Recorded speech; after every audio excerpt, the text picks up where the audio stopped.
My brother locked me in a closet on interview day. My parents laughed, "You deserve this."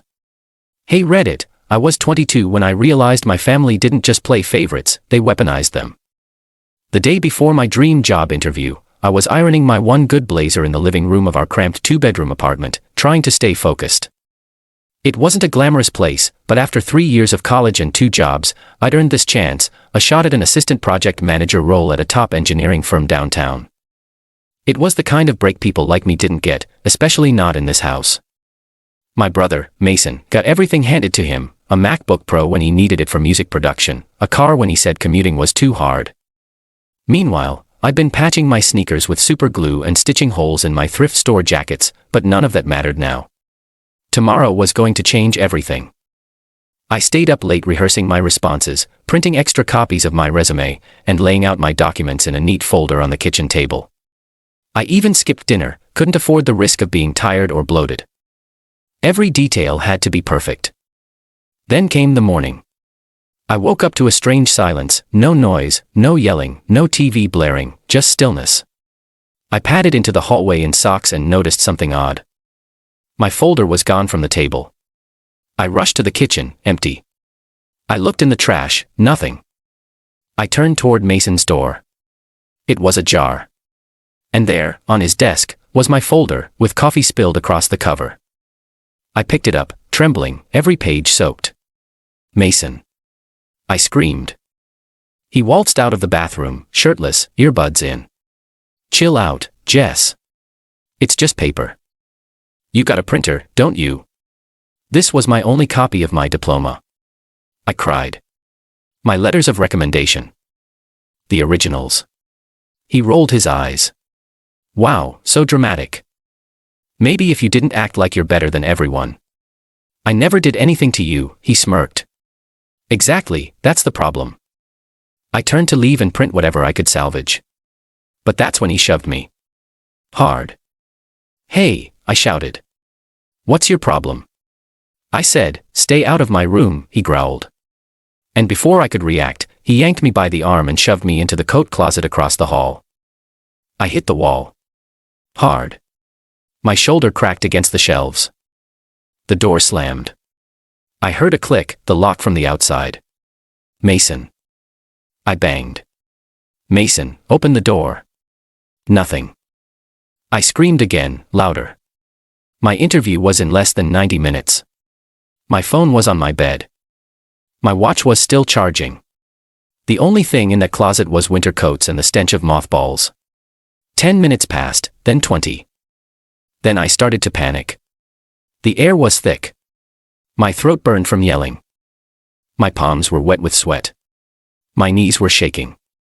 Then I heard it. Laughter from the kitchen. My mom. "Mason," she said through a giggle. "You didn't." "She needed to be taken down a peg," Mason replied.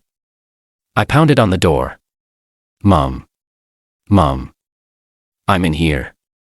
"Oh, for God's sake," she muttered. "You always make things dramatic.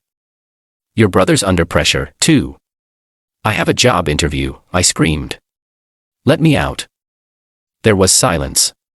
Then her voice. "Maybe this is a sign. That job wasn't meant for you." I slid to the floor. My nails dug into the carpet. Something cracked inside me. They weren't just indifferent. They weren't on it. At some point, Mason opened the door like it was nothing. "You're late," he grinned. "Better luck next time." I didn't speak. I just stood up, walked past them, and left. I missed the interview by 45 minutes. No chance for a reschedule. That night, I cried harder than I had in years. Not just from the opportunity, but from the cold truth. They didn't want me to win. They needed me to fail, so Mason could shine.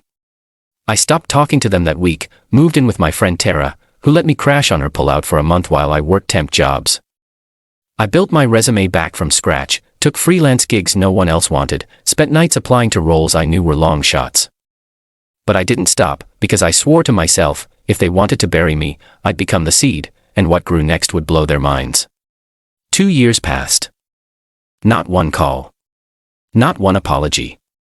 Not even a text. And yet, I thrived. I landed an internship with a civil engineering firm after a junior recruiter found one of my late-night applications at 3 a.m. and said, "You don't give up, do you?" That temp job turned into an offer. That offer turned into a project lead. Within a year, I was the youngest hire to oversee a multi-million-dollar site plan. While my family posed for Facebook photos at Mason's graduation party, which he barely earned after failing a class and begging a professor, I was being flown out to Dubai for a joint venture on a tech park. I didn't brag. I didn't post. I just built.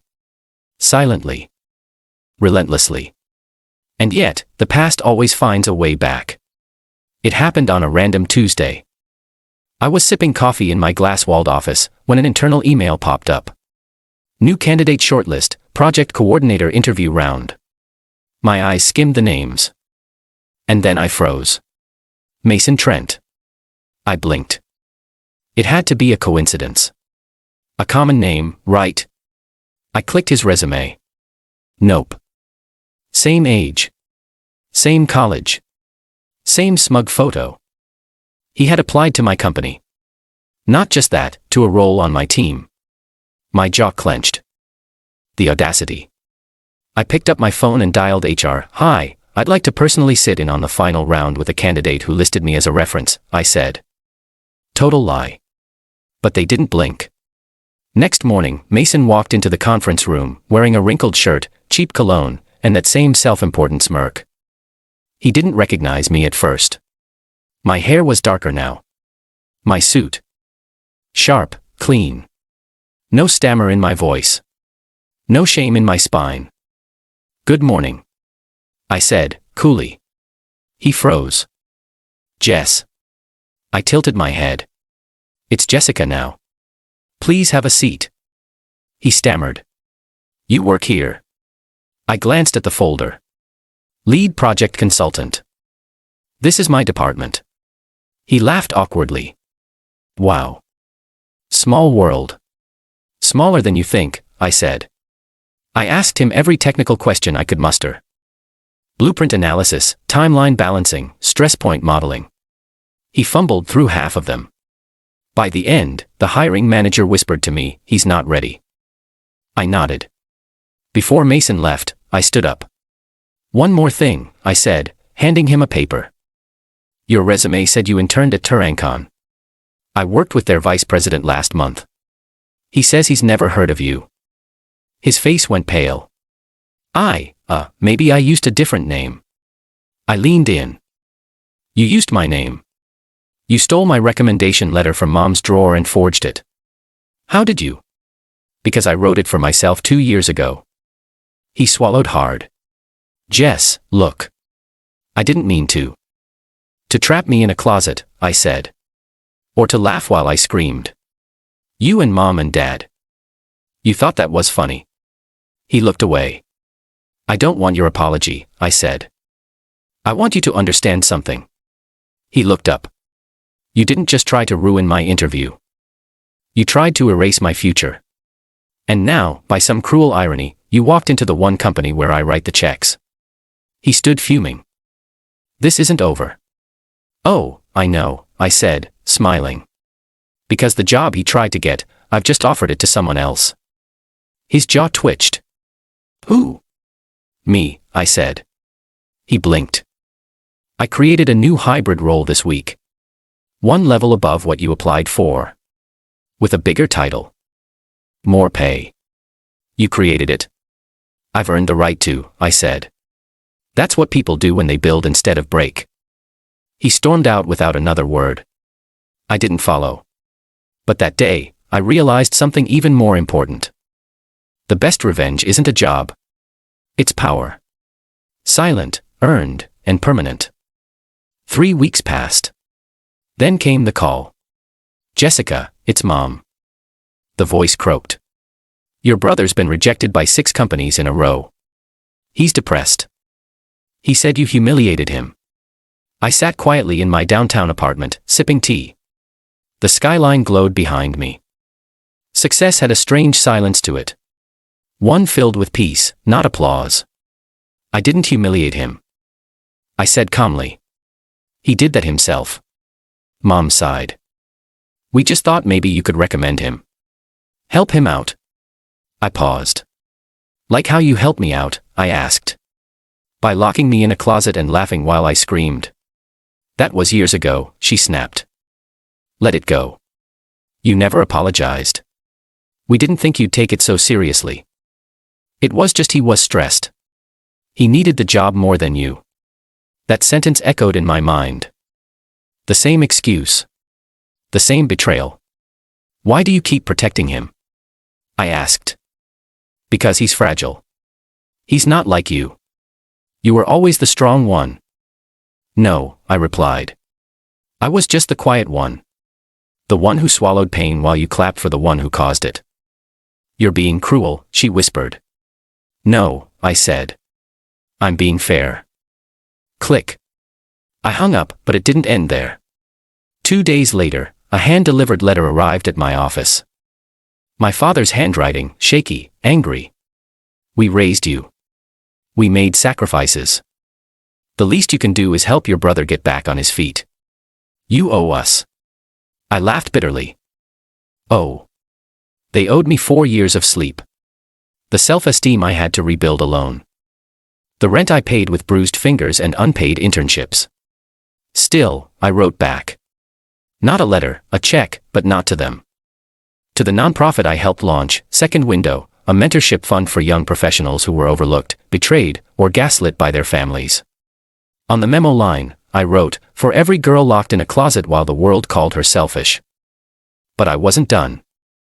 6 months later, my company hosted a leadership summit, dozens of managers, panel discussions, media. Press guests were encouraged to bring one family member to honor, someone who supported them from the beginning. I invited someone too, not my parents, not my brother. I invited Mrs. Kim, the janitor at the library, who let me study after hours when I had nowhere to sleep. She once gave me hot tea and a wool scarf. That scarf kept me warm during the coldest winter of my life. When I called her name on stage, she cried. I gave her a plaque and flowers. She whispered, "You remembered me." I said, "I never forgot who saved me. I only forgot who didn't." Afterward, during the press interviews, someone asked, "What's the greatest lesson you've learned from your family?" I looked straight into the camera and replied, that blood might bind you, but betrayal defines you. And sometimes the people who break you are the very reason you rise. That clip went viral. It hit a nerve, especially at my childhood home, where my brother was still unemployed and my parents were still blaming everyone but themselves. They tried to spin it, of course. Tried calling it family drama blown out of proportion. But the world had already decided, because the world recognized something they never did, that I wasn't just the girl in the closet. I was the woman who bought the building it stood in. I didn't want revenge. I wanted freedom. And in the end, I gave them what they gave me. Silence. Only this time, I wasn't trapped inside it. I was soaring above it, with the keys to every door they tried to shut. And that job my brother thought he deserved. It's still open. But not for him. Not anymore. Please subscribe to our channel and tell us in comments from where are you watching this video.